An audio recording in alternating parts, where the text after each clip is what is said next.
দেখেন বন্ধুরা, প্রাকৃতিক পরিবেশে কিভাবে রান্না করছে, কি সুন্দর মনোরম পরিবেশ। ওই মাংসটাকে কেটে নিল, টুকরো টুকরো করে একটা বাসনের মধ্যে রেখে দিল। কিছুটা বাটারকে কাটছে, নিয়ে সেটা একটা বাসনের মধ্যে রেখে দিল। কিছুটা ফ্রেশ জল নিল, যেটাকে গরম করতে দিল, এবং হালকা কিছু মশলা, তার মধ্যে কিছু জল, কিছু দুধ, আবার কিছু ময়দা মিশিয়ে সেটাকে ডো করে নিল, এবং সেটাকে একটা কাপড় দিয়ে ঢেকে দিল।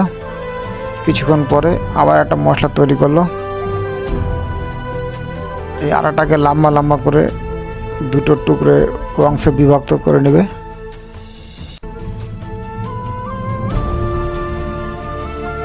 ভিডিওটি আপনাদের পছন্দ হলে অবশ্যই একটা লাইক করুন, চ্যানেলটিকে শেয়ার করুন এবং সাবস্ক্রাইব করুন। দেখেন, এটাকে আবার আগুনের মধ্যে দিবে তৈরি করার জন্য। আগুনে হিট হলো, দেখেন এটা তৈরি হয়ে গেল খাবার। এই খাবারটাকে 4-5টা অংশে বিভক্ত করে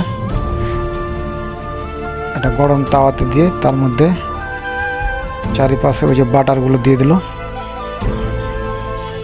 এবং দুটো ডিম ভেঙে দিবে ওখানে,